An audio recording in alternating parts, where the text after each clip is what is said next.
हरे कृष्णा।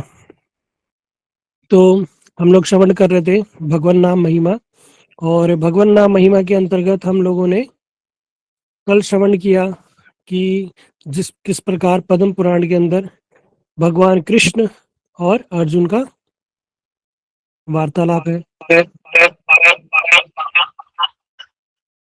और किस प्रकार भगवान कृष्ण अर्जुन के संशय को दूर कर रहे हैं। और हम लोगों ने कल श्रवण किया कि किस किस प्रकार किस व्यक्ति ने इतना कठोर से कठोर पाप क्यों ना किया हो, है ना। और तो भी अगर वो भगवान नाम का आश्रय लेता है तो उसके सारे पापों से वो मुक्त हो जाता है। कल हम लोगों ने एक विशेष बात श्रवण की थी, अगर आप में से किसी को याद हो तो बताएंगे आप में से कोई, कि सारे शास्त्रों में 3 प्रकार की बातें बताई गई हैं, है ना। कल से हमने श्रवण किया, सारे शास्त्रों में 3 प्रकार की बातें बताई गई हैं। तो कौन बता सकता है कि सबसे पहली कौन सी है? हाँ जी, कुशाल दत्ता। हरि बोल प्रभु जी, दंडवत प्रणाम। दोनों प्रणाम। प्रभु जी, संबंध, अभिधेय और प्रयोजन। ठीक है, संबंध। संबंध की हमारा भगवान से क्या संबंध है, और हम्म। प्रयोजन की हमारा लक्ष्य क्या है, राधा दास्यम। और अभिधेय होता है कि प्रोसेस, कि जो हम्म, हमारा लक्ष्य है उसको प्राप्त करने के लिए हमें क्या साधन करना है। बहुत बढ़िया। हाँ जी, सुरेखा मोदी जी, आप बोलिए। जी हरे कृष्ण प्रभु जी। यही हम्म। संबंध, अभिधेय और प्रयोजन। संबंध क्या है? भगवान के साथ हमारा क्या संबंध है? जो 5 हम्म। रस है प्रभु जी, दास्य रस, साख्य भाव, है हम्म। ना, वात्सल्य, शांत रस, माधुर्य रस। इसमें से हम किसी भी रूप में हम भगवान की सेवा कर सकते हैं। वैसे तो हम्म। जीव रस स्वरूप कृष्ण नित्य दास। हमें हम्म। हमेशा अपने आप को भगवान का दास समझकर भगवान की सेवा करनी चाहिए। अभी अभिधेय, अभिधेय क्या प्रोसेस, भगवान को कैसे प्राप्त करना है, इसे हम नवदा भक्ति के द्वारा हम भगवान को प्राप्त कर सकते हैं। इनमें से मुख्य 3 अंग हैं, जो श्रवणम, कीर्तनम, स्मरणम। फिर आ गया हम्म। प्रयोजन। लक्ष्य, हम्म। हमारा लक्ष्य क्या है, यानी कि उद्देश्य क्या है, भगवान को कैसे प्राप्त करना है। इसको हम जप और भक्ति के साथ भगवान को प्राप्त कर सकते हैं। जी हरे कृष्ण। वेरी गुड, बहुत बढ़िया। ये इन्होंने, सुरेखा मोदी जी ने बिल्कुल डिटेल में बताया।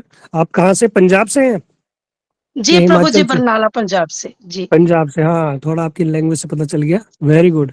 तो देखो, इन्होंने बड़ा अच्छा बताया और डिटेल में बताया। जो हमने कल श्रवण किया उसका सार स्वरूप, है ना। शास्त्रों में 3 बातें, जब तक आप इन 3 बातों को श्रवण नहीं करोगे ना, कि हमें पता ही नहीं चलेगा हम कर क्यों रहे हैं, किसके लिए कर रहे हैं, और उद्देश्य क्या है, तो पता ही नहीं चलेगा। जैसे कि अगर कोई फुटबॉल खेलने गया, 2 टीम हमने बना दी फुटबॉल खेलने के लिए। एक टीम ए है और एक टीम बी है। अब दोनों को बोला, भाई चलो कौन जीतेगा, मैच खेलो। लेकिन हमने गोल ही नहीं रखा हुआ। आप बताओ, कोई टीम जीत पाएगी? कभी नहीं जीत पाएगी। जिसकी जहां मन करेगा वहीं वो बॉल पे लात मारेगा, वहीं किक करेगा। लेकिन जब गोल ही नहीं होगा तो वो क्या होगा, थक हार के दोनों टीम ही हार जाएगी और कोई जीतेगा ही नहीं। उसी प्रकार ये हमारा परिश्रम ऐसी हो जाएगा। हम ये कर रहे हैं, वो कर रहे हैं, अरे कर क्यों रहे हैं, और किसके लिए कर रहे हैं, और क्या प्राप्त करना है, ये यही नहीं पता तो क्या हो गया। ये हमारा भी वैसे ही हो गया कि हमें ग्राउंड में भेज दिया और जाओ फुटबॉल खेलो और जीत के आओ। अरे जीत के तो तब आएंगे ना जब हमें पता होगा करना क्या है, और किस टीम के साथ करना, और कैसे करना, और कहाँ हमारा गोल करना है। जब हमें लक्ष्य ही नहीं पता होगा, ठीक है। इसलिए जब साधारण खेल में भी लक्ष्य चाहिए, एक गेम खेलने के लिए उसको, उसका एक प्रोसेस है, और कैसे खेलना है सब पता होना चाहिए, है ना। जैसे अगर हम गेम खेल रहे हैं तो उसमें पता होना चाहिए कि भैया, मैं टीम को पता चल जाता ना, एक गोलकीपर होगा, है ना, और एक क्या होगा, एक बॉल को किक मारने वाला होगा, शूटर होगा, और एक उसमें उनमें उन पूरी टीम जो ग्रुप होगा ग्राउंड में, एक एम्पायर भी होगा, रेफरी होगा, है ना। सब होंगे, सबको अपना अपना पता होगा कि भाई मेरा क्या उद्देश्य, मैं मेरा क्या वो है, रोल है, और मेरा क्या स्वरूप है। अब गोलकीपर को, अगर गोलकीपर को क्या होता है, गोलकीपर का रोल, उसका रोल रोल होता है कि भैया वो क्या करेगा, गोल के आगे खड़ा रहेगा। कोई अगर प्रतिद्वंदी बॉल अगर गोल करेगा तो मुझे क्या है, गोलकीपर का रोल क्या है, उसे रोकना।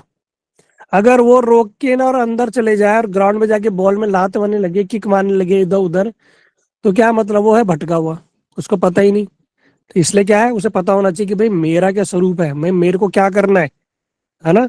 तो क्या करेगा, मुझे भैया टीम को जिताना है तो मैं क्या करूंगा, गोल पोस्ट पे खड़ा रहूंगा मैं बॉल को अंदर नहीं जाने दूंगा। ठीक है, ये हो गया संबंध। अब अभी दे प्रोसेस, अब कैसे प्रोसेस मतलब क्या, कैसे मैच को जीतना है। अब जीतने के लिए क्या करना पड़ेगा भैया, एक वो बनानी पड़ेगी रणनीति। कैसे कि भैया इसका जीतने के लिए क्या करना पड़ेगा, कुछ लोग आगे रहेंगे, कुछ लोग पीछे रहेंगे, एक गोल पोस्ट पे रहेगा, और हम क्या करेंगे, बॉल एक दूसरे को पास करेंगे और अंत में गोल कर देंगे, है ना, एक प्रोसेस। और लक्ष्य क्या है कि भैया जो दूसरे का जो गोल पोस्ट है उसमें हमें बॉल को गोल करना है, तभी हम जीतेंगे, है ना। एक साधारण खेल का देखो कितना सुंदर एग्जाम्पल बन गया। इसी से हम समझ जाएंगे कि संबंध, हम भैया हमारा रोल क्या है, अभिधेय क्या, प्रोसेस क्या है, और प्रयोजन हमारा लक्ष्य क्या है। ये तीन चीजें जैसे सुरेखा जी ने बिल्कुल अच्छे से बताया, उन्होंने नोट्स बनाए होंगे तभी वो इतना अच्छा अच्छे से बोल पाई, है ना। शॉर्ट शब्दों में, कम शब्दों में उन्होंने अच्छे से एक्सप्लेन कर दिया। ठीक है, तो ये हो गया हमारा संबंध अभिधेय प्रयोजन। दूसरा, हम लोगों ने श्रवण किया था कि हमारा स्वरूप क्या है। उन्होंने बहुत अच्छा बताया, हमारा जीव का स्वरूप क्या है, भगवान का दास। आप बोलोगे प्रभु जी हमें तो दास बनना ही नहीं। दास मतलब क्या हो गया साधारण जगत में नौकर, ओ रामू है क्या कर दे, पानी लिया, मतलब हमारी मेंटेलिटी क्या होती है, नौकर मतलब ये नौकर, वो करेगा।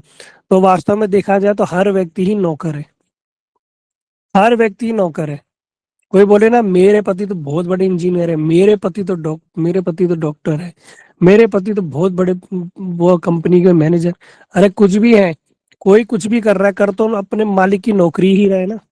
हर कोई नौकर ही है इस जगत में। कोई भी, कोई बोले भैया नहीं हम तो अपनी मन मर्जी के मालिक है, हम तो अपना, हमारा बिजनेस है, तो तुम ग्राहकों के नौकर हो।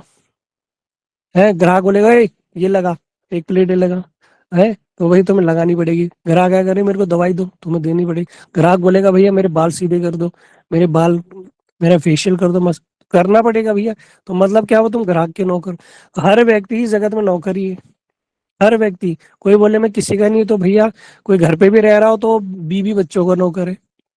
बीवी बोलेगी भैया मुझे घुमाने ले जाओ, मुझे दिलाओ, तो पति को करना। बच्चे बोलेंगे पापा मेरे को खिलौना दिलाओ, तो दिलाना पड़ेगा।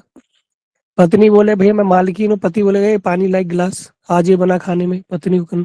ये क्या है, मतलब ये देखा जाए तो हर व्यक्ति ही इस जगत में नौकर ही है, दास है। नौकर तो शब्द बड़ा खराब सा है, दास है। हम सब क्या है, दास है।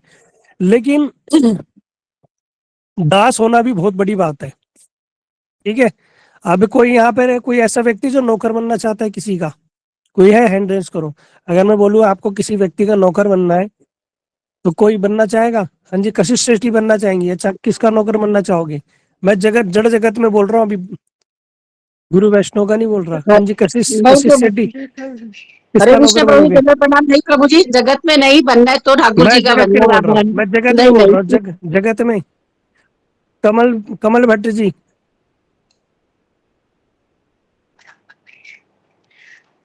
बताओ नौकर बनना है, नहीं बनना। अभी किसी को नहीं बनना अभी, लेकिन माइक ऑफ कर दो, कोई माइक ऑन नहीं करेगा, अब देखो। लेकिन अभी अगर बोला जाए कि भैया अंबानी का नौकर बनना है, अभी हम भले ही कितना बोल दे कि नहीं हमें नहीं बनना, लेकिन भैया अंबानी के नौकर की क्या हैसियत है पता है।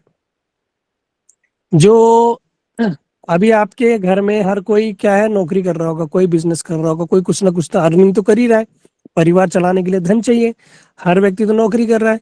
लेकिन अगर किसी को अवसर मिले कि भाई अंबानी के घर में नौकर बनना है, तो कोई नहीं चूकेगा। अंबानी के घर में नौकर की सैलरी लगभग मिनिमम 2 लाख रुपए है। ठीक है, आपके घर में कोई देख लेना, क्या आप बिजनेस से महीने के 2 लाख कमा रहे हो, या आपके जो घर में जो काम कर रहा है किसी ऑफिस में, किसी मल्टीनेशनल कंपनी में, किसी विदेशी की कंपनी में नौकरी कर रहा है, कुछ भी कर रहा है, क्या वो 2 लाख कमा रहे हैं? साथ के साथ गाड़ी, घर, सब कुछ फैसिलिटी। एक बच्चा विदेश में पढ़ेगा। अब बताओ आप में से कितने लोगों के बच्चे विदेश में पढ़ रहे होंगे, एक आध हो सकता है। आप बताओ इतनी फैसिलिटी मिल रही है, बोनस अलग से मिलता है, अरे सारी मेडिकल फैसिलिटी अलग से मिल रही है, जो गवर्नमेंट के लोगों को नहीं मिलती वो फैसिलिटी मिल रही है। सिक्योरिटी, सेफ्टी है, और पेंशन जो गवर्नमेंट में भी नहीं मिलती, वो अच्छे से, वो क्या है, प्राइवेट में नहीं मिल रही, वो वहां मिल रही है। अब बताओ कौन नहीं करना चाहेगा? करना चाहोगे नहीं चाहोगे? करना चाहोगे? अब भले ही हम बोले अरे हमें नहीं बनना, लेकिन अवसर मिलेगा तो बन लेंगे। क्यों? भैया वहां क्या है, नौकरी तो जगत में वैसे भी कर रहे हैं, अब किसी की न किसी की तो करनी ही पड़ेगी, है ना? अब अंबानी के यहाँ मिल जाए तो क्या है, अंबानी के यहाँ जो एक साधारण नौकर बता रहा हूँ मैं, वहाँ जो शेफ हैं, जो खाना बनाने वाले, आप पढ़ना हूँ कभी, वो सिर्फ वहाँ कैसे रहते हैं कि अगर वो घर में उनको क्या करना पड़ता है, रोज डेली सब कुछ बना देते हैं वो, मॉर्निंग में ब्रेकफास्ट में टेबल में मेन्यू पूछ के, उसके बाद वो घर वाले आए खाए ना खाए चेक करे टेस्ट करे, वो सारा का सारा फिर कौन खाता है? वही खाते हैं। बढ़िया बढ़िया बना रहे हैं। पानी आएगा बाहर से आता है उनका पीने का, जो इंडिया में भी नहीं बाहर से आता है। खाने की एक एक चीज आएगी बिल्कुल जो टेस्टेड होकर, जिसके अंदर किसी भी प्रकार का कोई पेस्टिसाइड ना मिला हो, बिल्कुल शुद्ध खाना पीना सब कुछ। उनके घर का बिजली का बिल इतना है कि जितना हमारी पूरी कॉलोनी का ना हो, है ना? उनका करोड़ों रुपए का तो बिजली का बिल ही आता है। और उसके उनके घर में, घर के अंदर ही, जैसा शिमला इत्यादि जो हिल स्टेशन में जो वेदर होता है ना ज्यादा सर्दी ना ज्यादा गर्म, और बिल्कुल 100% नो पॉल्यूशन, वैसा उनके घर में सिस्टम लगा हुआ है कि घर में बिल्कुल भी पॉल्यूशन नहीं रहेगा। ऐसे में नौकर रह रहे हैं, बताओ। घर के अंदर इंडिया की सबसे बड़ी, इतनी बड़ी घर में वो रह रहे हैं, है ना? अब बताओ बढ़िया बढ़िया गाड़ी मिल रही है, क्या मिल रही है? अब बताओ वहाँ कौन नहीं बनना चाहेगा नौकर भैया? अभी मैं साधारण बता रहा हूँ, साधारण जगत में, है ना? अभी तो कोई भी बोले, किसी को बोलूंगा ना नहीं कौन बनना चाहेगा, सब मना करेंगे, लेकिन भैया मन में लड्डू फूटा, जब इतना सब फैसिलिटी मिलेगी कहीं ना कहीं तो नौकरी करनी है? आप बोलोगे हम नहीं करेंगे, अगर आपके घर में अवसर मिले कि भैया अंबानी के घर में कोई भी ड्राइवरिंग का, रसोई का, वहाँ का पुजारी का, वहाँ का मैनेजमेंट का, कुछ भी कुछ काम मिल जाए, सब करने को रेडी हो जाएंगे भैया। है? नॉर्मली 2 लाख है, 4 लाख, 6 लाख, 8 लाख, 10 हजार सैलरी वहाँ भैया महीने की है। तो साधारण लोग पूरा महीने महीने काम करने के बाद भी नहीं मिल रही, वो वहाँ बिल्कुल ऐश से ठाट से बैठ के वो लोग कमा लेते हैं। अब एक छोटी सी बात है, मैंने क्यों ये एग्जाम्पल दिया अंबानी का, देखो, क्योंकि अगर किसी को बोला जाए कि हमारा स्वरूप क्या है, जीवेर स्वरूप है कृष्ण नित्यदास, हम क्या है, भगवान के नित्यदास है, जीव का जो स्वरूप है। लेकिन हम कहें अरे भैया हमें तो दास नहीं बनना, लेकिन जगत में भी तो हम दास हैं। लेकिन जब सोचो, जब छोटा व्यक्ति कोई अंबानी का नौकर बन जाए, उसके इतने ठाट है, तो ठाकुर जी के अगर हम दास बन गए तो हमारे कितने ठाट होंगे, है ना? जस्ट एक एग्जाम्पल, अगर मैंने क्या बोला कि अगर कोई व्यक्ति है, अगर आप किसी की सेवा में हो, कोई व्यक्ति बढ़िया, कभी जैसे सर्दी हो रही है लेकिन किसी ने बढ़िया घर बना रखा है, उसके अंदर ऐसा सिस्टम लगा रखा है कि भैया ठंड नहीं लगेगी, प्योर हमारी वेंटिलेशन होगी, बिल्कुल हवा क्लियर होगी, कोई किसी प्रकार का कोई पॉल्यूशन नहीं होगा, बढ़िया घर घर में बढ़िया गद्दे लगे, बिस्तर लगे, और मालिक बोले भैया मेरा सर दबा दे, ठीक है, या मेरे हाथ पैर दबा दे, और कोई दबा रहा है। अब वो भी उसी एटमोस्फेयर में रह रहा है, जिस माल गद्दे में मालिक लेटा है वो भी उसी में रह रहा है, जो करोड़ों रुपए मालिक ने इतना मेहनत करके घर बनाया वो भी उसी में रह रहा है। तो भैया उसको तो क्या ही करना पड़ा, लेकिन वो भी उसी घर में रह रहा है ना? काम तो भैया सब जगह करना है, तो उसके घर में रह के क्या बोल रहा है, मतलब घर भी उसको उसी का मिल गया, पूरी फैसिलिटी भी उसे मिल रही बिना कुछ करे, साधारण रूप में, है ना? ठीक इसी प्रकार जो भगवान का चित्त जगत है ना, वहां पर सारे के सारे जो लोग हैं, जो भगवान के धाम जानते हैं, सब भगवान की सेवा में ही नियुक्त रहते हैं। सारे के सारे जो अब हम लोग हैं ना, सब हमारा सबका एक एक स्वरूप है। अब भगवान की नित्य सेवा में हमारा किसी ना किसी एक स्वरूप में, कोई कुछ होगा, कोई कुछ होगा, कोई मंजरी होगा, कोई किंकरी होगा, कोई किसी की कोई सेवा होगी, कोई वृक्ष होगा, कुछ ना कुछ वहां सेवा है। इसलिए तो आप लोगों ने देखा होगा, जो भगवान का जो धाम है ब्रज, ब्रज में ब्रह्मा जी पत्थर बनने की कामना कर रहे, स्वयं उद्धव जी भगवान के परम प्रिय, वो क्या कर रहे हैं, गुलमलता बनने की यहाँ प्रार्थना कर रहे हैं। स्वयं ब्रह्मा जी ब्रह्मा पर्वत बनने के लिए, स्वयं शिव जी भी पर्वत बनने, स्वयं विष्णु जी पर्वत बनने को तैयार बैठे हैं यहाँ। सारे देवी देवता ब्रज की धूल मिट्टी बनने को तैयार बैठे हैं। क्यों? क्योंकि किसी प्रकार से भगवान की सेवा हो जाए, मतलब भगवान भैया, हम भगवान की सेवा का मतलब भगवान की वास्तविक कृपा, भगवान का प्रेम, है ना?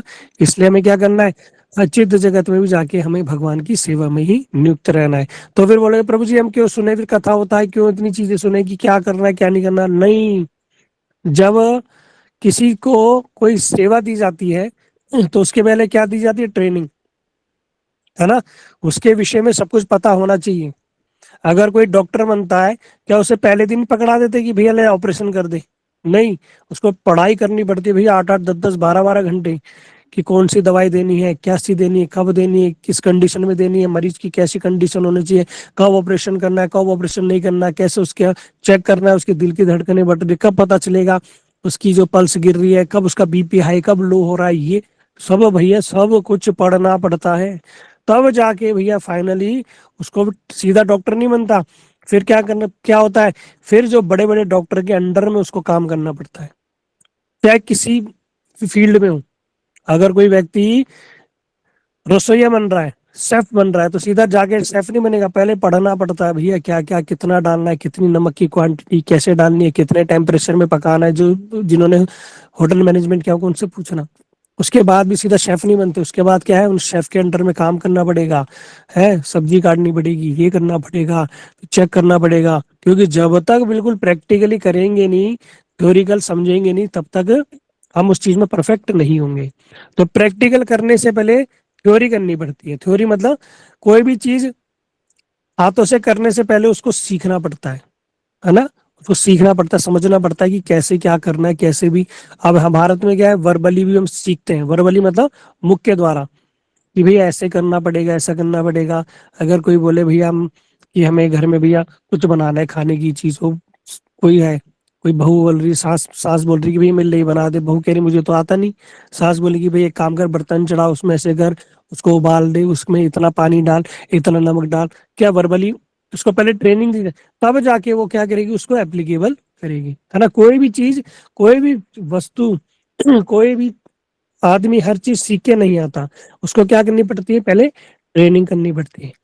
यहाँ तक कि आर्मी में देख लो, ऐसा नहीं कि बंदूक पकड़ा दी जा भी बॉर्डर पे खड़ा हो जाए, नहीं। उसको पहले ट्रेनिंग दी जाती है, उनको पढ़ाया भी जाता है, उनको शिष्टाचार सिखाया जाता है। उसके बाद उनको फिजिकली ट्रेनिंग दी जाती है। हर चीज करने के बाद ही फिर उनको आगे जाके उनको बॉर्डर पे इत्यादि जो उनकी जॉब होती है वो उनको प्रोवाइड कराई जाती है। तो साधारण जगत में भी देख लो, हर चीज को, हर व्यक्ति को जब चीजें सीखता है तब जाके वो कर पाता है। अगर अभी हमें किसी को बोल दिया जाए कि जो भाई जाओ भैया रॉकेट उड़ा लो, है, क्या हम समझ आएगा? रॉकेट तो बहुत ऊंची चीज है, कि जाओ कहीं चले जाओ और वो जॉब संभाल लो। जब हमें किसी चीज के बारे में पता ही नहीं होगा तो हम क्या करेंगे? अगर आपको किसी को बिठा दिए सबसे चलो भैया बोलेंगे टोल टैक्स में बैठ जाओ, रॉकेट तो बहुत ऊंची चीज हो गई, चलो बोलेंगे टोल टैक्स पे बैठ जाओ और गाड़ी आएंगे टोल टैक्स काटना। जब तक आपकी ट्रेनिंग नहीं होगी, पता ही नहीं होगा कि भैया कहाँ से टोल टैक्स काटना है, कौन सा बटन दबाना है, कौन से बैरियर खुलेगा, कौन से बैरियर बंद होगा, और कितना काटना है, कौन सी गाड़ी। तो आपको ये भी नहीं कर सकते, छोटा से छोटा काम भी क्या करना पड़ेगा? ट्रेनिंग करनी पड़ेगी, सीखना पड़ेगा। तो ये क्या है, जो शास्त्र है ये क्या है? ये ट्रेनिंग से ये बताएंगे कि भगवान की सेवा कैसे और किस प्रकार करनी चाहिए, हमारा भाव क्या होना चाहिए। जब तक हमारी यहाँ ट्रेनिंग नहीं होगी ना, तब तक हम वहां के लिए हमारी ज्वाइनिंग नहीं होगी। मैं साधारण रूप में बता रहा हूँ, बिल्कुल अच्छे से समझना। इसलिए इन चीजों को सीखना पड़ता है कि उसने कैसे सेवा की, उसके द्वारा कैसे सेवा हुई, भगवान कैसे कृपा कर दे। क्यों हमारे भगवान की कृपा क्यों सुनते हम? देखो व्यास जी है ना, व्यास जी जो जगत में हम कहते हैं ना वेद व्यास जी की पूजा, वो सबके गुरु है व्यास जी। लेकिन व्यास जी के भी गुरु है, कौन है? वो है नारद जी। तो नारद जी एक बार व्यास जी के पास पहुंचे तो व्यास जी बिल्कुल खिन्न मन से, बिल्कुल दुखी मन से बैठे हुए। तो नारद जी ने पूछा व्यास जी से, क्यों भैया ऐसे, क्यों दुखी, क्यों ऐसे खिन्न मन हो रखा है तुम्हारा? कहते मेरे मन को बड़ी संतुष्टि नहीं है। सोचो व्यास जी जो सबके गुरु हैं, लेकिन वो भी ये वो क्या बोल रहे हैं, जगत गुरु व्यास जी की, मैं भैया मेरा मन बिल्कुल अशांत है, मेरा मन बड़ा खिन्न है। कहते क्यों? कहते मैंने इतने सारे ग्रंथों की, इतने पुराणों की रचना कर दी, इतना कर दिया, तब भी मेरे मन को शांति नहीं मिली। नारद जी ने कहा ओ ये बात है। जबकि व्यास जी ने देखो सारे पुराण, देवी पुराण, ये वो शिव पुराण, सारे सारे विष्णु स्त्रोत, ये वो सब कुछ कर दिया। नारद जी ने क्या बोला कि तुमने सब कुछ तो करा, लेकिन तुमने क्या किया? भगवान की मधुर मधुर लीलाएं लिखी, है ना, जिनसे जीव आकर्षित होगा, वो तुमने नहीं लिखी। जब तक वो नहीं लिखोगे तुम्हारे मन को शांति नहीं मिलेगी। फिर गुरुदेव की कृपा से, नारद जी की कृपा से, जो व्यास जी ने जब जाके फिर क्या किया, श्रीमद् भागवतम की रचना की। कि उसमें क्या है, भगवान की मधुर मधुर लीलाएं, भगवान कैसे चलते थे, कैसे घुटमन पे चलते थे, कैसे दहलीज को नहीं पार कर पाते थे, कैसे बिस्तर से नहीं उतर पाते थे, कैसे छाछ पे छाछ पी छाछ के लिए नाचने लगते थे, कैसे है मैया के लाठी के डर से रोने लगते थे, कैसे अपने सखाओं के साथ खाते थे, कैसे उनका जूठन खाते थे, क्या करते थे। ये भगवान की मधुर मधुर लीला है। भगवान कैसे भक्तों की कृपा करते हैं, भगवान कैसे रक्षा करने के लिए क्या क्या प्रतिज्ञा करते हैं, भगवान अपना सर्वस्व निछावर कर देते हैं अपने भक्तों के प्रति, अपने भक्तों की स्वयं सेवा करते। ये सब कहाँ से, कि जब भगवान ये सब बातें लिखी ना, तब व्यास जी को शांति मिली। और हमें भी क्या है, आनंद मिलता है, हमें भी उत्साह मिलता है कि अरे भगवान ऐसे हैं, अरे भगवान तो ऐसे ही, अरे भगवान तो हमारे लिए क्या कर सकेंगे, है भगवान सब कुछ करने को तैयार बैठे हैं। लेकिन क्या हम, गलती हमारी, हम ही नहीं जा रही। लेकिन कैसे जाना पड़ेगा, ट्रेनिंग करके। तो ये सब क्या है, हमारे गुरु वैष्णव जो लोग हैं, ये हमारे ट्रेनर है।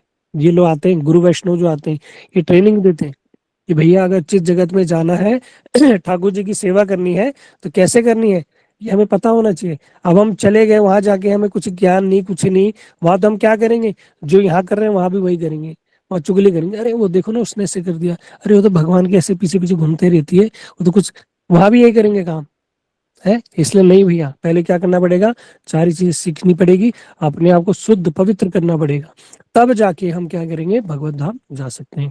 इसलिए ये क्या, अब कैसे हो गए, हमारे जो चित्त रूपी दर्पण है उसमें क्या है, कालिक लग चुकी है, मैल लग चुकी है, गंदगी लग चुकी है, उसको क्या करना पड़ेगा, रगड़ रगड़ के धोना पड़ेगा। कैसे, जैसे आप लोग देखना, किचन में आप लोगों के घर में एग्जॉस्ट फैन होते होंगे, एग्जॉस्ट फैन होता है जैसे लगाते किचन में, चिमनी होती है, क्यों, उससे क्या होता है, जो हम भी घर में जो भी आइटम बनाते हैं उसका जो तेल होता है, धुआं होता है, वो उसमें जाके चला जाता है बाहर, घर में नहीं रहता, है ना। तो उस जो एग्जॉस्ट फैन में या चिमनी पे आप देखना, बहुत ज्यादा कालिक जम जाती है, मोटे तेल की परत जम जाती है और बिल्कुल काला, और बड़ा चिकना हो जाता है वो। उसको अगर धोगे तो नहीं धुलता, पानी से तो धुलेगा ही नहीं, सर्फ साबुन इत्यादि केमिकल लगा लगा के रगड़ रगड़ के धोना पड़ता है कई बार, तब जाके वो साफ होता है, आप लोगों को पता होगा, है ना। तो हमारे जो चित्त पे ऐसी कालिक जम गई है, उस कालिक को भी क्या करना पड़ेगा, बार बार बार बार। वो कालिक है क्या, कई कई जन्मों की हमारी, जो हमारे अपराध है, कई कई जन्मों में हमारे पाप, कई कई जन्मों की जो हमारी रिकॉर्डिंग, रिकॉर्डिंग मतलब जो जो हमने करा है जीवन भर, वही तो हमारे साथ हमारे चित्त में बस गया है ना। जो जैसा हमारा स्वभाव है वो सब बस गया है। अब उसको कैसे बदले भैया, कैसे वो हटेगा, कैसे हमारा जो हमने पूर्व पूर्व में करा, हमारा पहले पहले का जो था, उतनी काली को कैसे हटेगी, क्या करना पड़ेगा, धीरे धीरे उसको रगड़ना पड़ेगा, धीरे धीरे धीरे। और वो जो मैल लगी है वो चित्त रूपी हमारे दर्पण में लग गई, जिसके कारण हम देख भी नहीं पा रहे। अगर शीशे के ऊपर कालिक जम जाए, तेल की परत जम जाए मोटी सी, क्या अपने चेहरे को आप देख पाओगे, नहीं देख पाओगे। क्या करना पड़ेगा, बार बार रगड़ना पड़ेगा, बड़े बड़े केमिकल साबुन वाबुन ये वो लगा लगा के धोना पड़ेगा, तब जाके कहीं जाके जब जो वो काली घटेगी, तब जाके क्या होगा, हमें चेहरे में, शीशे में अपना चेहरा दिखेगा, मतलब हमें वास्तविक स्वरूप अपना पता चलेगा। तो चित्त रूपी दर्पण का मार्जन कैसे होता है ना, स्वयं चैतन्य महाप्रभु ने बताया, चेतो दर्पण मार्जनम, है ना, भव महातावनी दावाग्नि निर्वापणम। कैसे होगा, है नाम संकीर्तनम, लास्ट में बता रहे हैं कि भगवान के नाम से, ये भगवान के नाम करते करते करते ही ये क्या करेगा, हमारे चित्त को, चित्त का मार्जन करेगा। ये नाम, ये भगवान का नाम ही करेगा। इसलिए भगवान की नाम की इतनी महिमा है।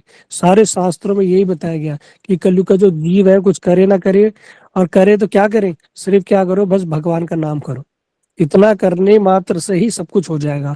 और क्या करो, ये श्रवण कीर्तन स्मरण, ये तीन चीजें मूल है। श्रवण करो भगवान की कथाओं को, जब तक सुनेंगे नहीं तो भगवान के से बताया न, व्यास जी जब उनका मन खिन्न हो गया तो हम तो भैया किस खेत की मूली है, जब उनके मन को शांति नहीं तो हमारे मन को कहाँ से मिल जाएगी। इसलिए क्या करना पड़ेगा, भगवान की मधुर मधुर लीलाओं को, कथाओं को श्रवण करना पड़ेगा। उन कथाओं को श्रवण करते करते हमारे अंदर क्या होगा, भगवान के प्रति, भगवान के भक्तों के प्रति, नाम के प्रति हमारा क्या होगा, उनके प्रति हमारी निष्ठा बढ़ेगी। और नाम को करने में भगवान के प्रति हमारा क्या होगा, उनके प्रति हमारी निष्ठा तो बढ़ेगी, फिर नाम के प्रति रुचि उत्पन्न होगी हमारी, तब जाके कहीं जाके आगे जाके हमारा जो मन भटक रहा है ना, तब क्या होगा, वो स्थिर हो जाएगा। जब तक हमें कोई कार्य की महिमा ना पता चले तब तक हम वो कार्य नहीं करते, है ना। अगर मैं आपको बहुत सारे चमकीले चमकीले टुकड़े दे दूं, बोलूंगा इनको गिनो, और जितने तुमने गिन लिए तो फिर मैं तुम्हें भी थोड़े चमकीले टुकड़े दे दूंगा। आप कहेंगे यार क्या भाई फालतू का काम दे रहे हैं, कांच के टुकड़े हमें दे रहा है। लेकिन जब पता चले भैया वो तो हीरे हैं, तो आप क्या करोगे? आप बोलोगे भैया मैं तो सोऊंगा ही नहीं, रात भर गिनता रहूंगा, मुझे देते रहना तुम, है। क्योंकि लाखों करोड़ों रुपए के डायमंड है भैया वो। लेकिन हमने क्या समझा उनको कांच के टुकड़े, गिन ही नहीं रहे यार ये कौन करे। लेकिन कब पता चला? जब उनकी महिमा पता चली कि भैया एक ये छोटा सा कांच का टुकड़ा जिसे हम समझ रहे हैं, इसको हमने बेच दिया तो हमारी 7 पुश्तें बैठ के खाएंगी भैया घर बैठे बैठे, है। तब क्या करोगे? तब भैया नींद उड़ जाएंगी, तब कहेंगे भैया हम तो, हाँ दो, हमें दो, हम गिनेंगे सब कुछ है बिल्कुल, है ना।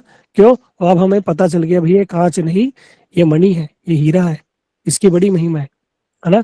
तो कैसे पता चलेगा? श्रवण करने से। इसलिए श्रवण बड़ा ही इंपॉर्टेंट है ना। श्रवण करते करते हमें हर किसी की महिमा को पता चलेगा, है ना। जैसे हमारे अभी प्रधानमंत्री, हमारे देश के जो नरेंद्र मोदी जी, है ना। अभी कोई नया व्यक्ति है, कौन है मोदी, मोदी जी कौन है, लेकिन जब उनके बारे में पता चलेगा, अरे भैया ये तो बड़ी अच्छी पर्सनालिटी है। कोई अगर बोले हम भैया योगी जी, अरे या तो भैया कैसा है, ये तो साधु होके कैसे पॉलिटिक्स में घुस गया ये वो। लेकिन भैया जब उनके कारनामे सुनोगे तो कहेगा वाह भैया ये तो, क्यों, कैसे पता चला? महिमा सुन के, कि भैया ये तो क्या करते हैं, ये तो भैया सब दंगे फसाद जड़ से ही खत्म कर देते हैं, ये भैया बड़े एक्शन लेते हैं, बुलडोजर चला देते हैं, है। इनके भय से तो भैया सारा के सारे क्राइम ही खत्म हो गया। जब योगी जी, आदित्यनाथ योगी जी जब आए थे इसमें सत्ता में, तो उन्होंने सबसे पहले आके क्या किया, सारे के सारे जो हिस्ट्री शीटर जो बदमाश थे ना, जगह जगह बदमाशी होती थी, लूटपाट होती थी, सबको सबका एनकाउंटर करा दिया। और लोग वो जो बदमाश थे, मुझे याद है उस समय की बात है, नोएडा में खुद लोग क्या कर रहे थे आके, वो अपने आप को सरेंडर कर रहे थे कि भैया हमारा एनकाउंटर ना हो जाए, खुद ही आके पुलिस के पास सरेंडर हो गए कि भैया हमें जेल में बंद कर दो। जेल में बचे तो रहेंगे, और बाहर रहेंगे तो क्या कब हमारा एनकाउंटर हो जाए पता नहीं। तो इतना भय, है ना। तो भैया योगी जी छा गए जब उन लोगों ने उनके बारे में सुना कि भैया ये तो भैया बढ़िया कमाल काम कर रहे हैं। पहले क्या होता था, गाड़ियां जाती थी रोडों में, जो सुनसान एरिया में थे वहां लूट लेते थे, है। किसी सबको लूट लिया, मार भी देते थे, और स्त्रियां होती थी उनके साथ गलत व्यवहार किया जाता था। अब लेकिन ये सब भैया बंद कर गया, आप कहीं भी जाओ खुले में जाओ। अब क्या है, सबको डर है भैया, क्योंकि योगी सरकार है उस समय। तो क्या होता है, श्रवण करने से ही पता चल गया ना कि भैया ये व्यक्ति कितना विशेष है, इस कैसे कार्य कर रहा था, उनके प्रति हमें निष्ठा बढ़ जाती है। हाँ अब मैं वोट दूंगा तो भैया बीजेपी को, इनको ही दूंगा, वोट दूंगा। तो कैसे उनकी हमारी निष्ठा उनके प्रति श्रवण करने से, है ना। जस्ट एक मैंने भौतिक एग्जाम्पल दिया है। तो इसीलिए जब हम कथाएं श्रवण करते हैं भगवान के विषय में, भगवान के भक्तों के विषय में, है ना, कैसे उन्होंने भगवान को प्रसन्न किया, किस प्रकार उन्होंने कार्य किया, कैसे उनकी भजन प्रणाली थी, ऐसा श्रवण करने से हमारे अंदर भी उत्साह होता है कि हम भी ऐसा करेंगे, हम भी ऐसे भगवान की कृपा प्राप्त करेंगे, है ना। तो वैसे ही हमारे अन्यतम एक हमारे गुरुवर्ग हैं श्रील भक्ति वेदांत श्रील नारायण गोस्वामी महाराज जी, कल उनका शुभ आविर्भाव दिवस है। उनके विषय में कल आप लोग जरूर श्रवण करना।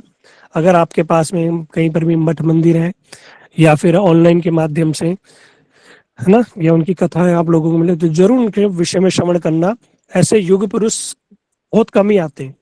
कैसे उन्होंने देखो, कब कैसे उन्होंने घर छोड़ा, स्वयं भगवान ने कैसे उनको कैसे अनुभूति दी, है ना। मेरे पास तो अभी समय भी नहीं है, और कल होगा तो हम श्रवण करेंगे उनके विषय में। हमारे कोई वक्ता होंगे तो हमारे जैसे कोई जो हमारे स्पीकर होंगे, मैं उनसे प्रार्थना करूंगा कल श्रवण करना, कैसे भगवान को उन्होंने वशीभूत किया, है ना।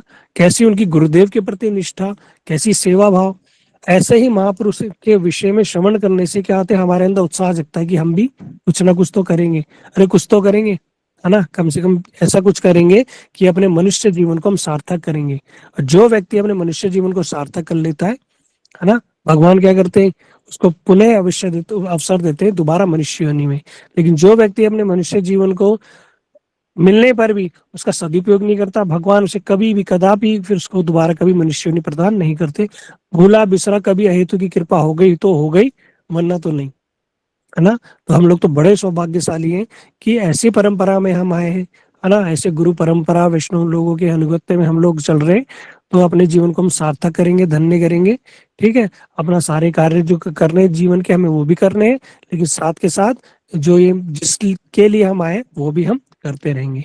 ठीक है, तो समय हो चुका है और अभी हमें तो कहना तो बहुत कुछ था, लेकिन समय की अपनी सीमा है। लेकिन हम क्या